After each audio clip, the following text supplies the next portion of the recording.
আপাতত বসে যাবে। আসছে 2024-25 অর্থ বছরের উন্নয়ন বাজেট অনুমোদন দিয়েছে জাতীয় অর্থনৈতিক পরিষদ এনইসি। বৃহস্পতিবার রাজধানীর শেরেবাংলা নগরে প্রধানমন্ত্রী শেখ হাসিনার সভাপতিত্বে অনুষ্ঠিত এনইসি সভায় এ অনুমোদন দেওয়া হয়। নতুন অর্থ বছরের বার্ষিক উন্নয়ন কর্মসূচি এডিপির আকার 2,65,000 কোটি টাকা নির্ধারণ করা হয়েছে।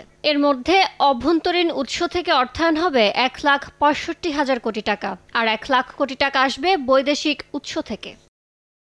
পাশাপাশি অনুমোদন দেওয়া হয়েছে স্বায়ত্তশাসিত প্রতিষ্ঠান বা কর্পোরেশনের এডিপিও, যা প্রায় 13,288 কোটি 91 লাখ টাকা। সুতরাং স্বায়ত্তশাসিত প্রতিষ্ঠান বা কর্পোরেশনের প্রকল্পের বরাদ্দ সহ এডিপির আকার 2,78,288 কোটি 91 লাখ টাকা। 2024-25 অর্থ বছরে এডিপির আওতায় প্রকল্প রাখা হয়েছে 1,321টি। সর্বোচ্চ বরাদ্দ পাওয়া 10টি খাতে মোট বরাদ্দ প্রায় 2,42,093 কোটি 45 লাখ টাকা, যা খাতভিত্তিক মোট বরাদ্দের প্রায় 92.25%।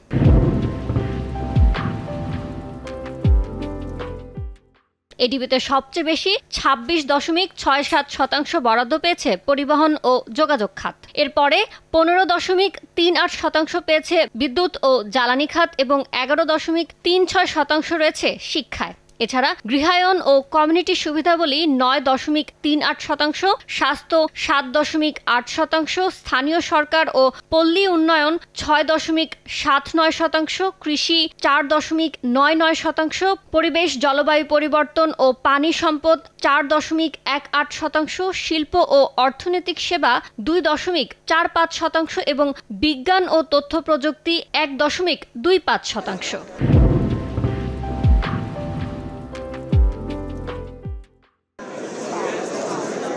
সর্বোচ্চ বরাদ্দ পাওয়া 10 মন্ত্রণালয়ের মোট বরাদ্দ প্রায় 1,86,965 কোটি 43 লাখ টাকা, যা মন্ত্রণালয় ভিত্তিক মোট বরাদ্দের প্রায় 71.88%। এর মধ্যে সবচেয়ে বেশি 15% বরাদ্দ পেয়েছে স্থানীয় সরকার বিভাগ।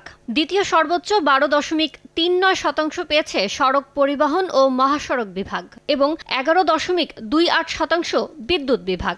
এছাড়া প্রাথমিক ও গণশিক্ষা মন্ত্রণালয় 6.24%, স্বাস্থ্যসেবা বিভাগ 5.31%, রেলপথ মন্ত্রণালয় 5.31%, বিজ্ঞান ও প্রযুক্তি মন্ত্রণালয় 4.98%, মাধ্যমিক ও উচ্চশিক্ষা বিভাগ 4.4%, নৌ পরিবহন মন্ত্রণালয় 4.01% এবং পানি সম্পদ মন্ত্রণালয় 3.36% বরাদ্দ পেয়েছে।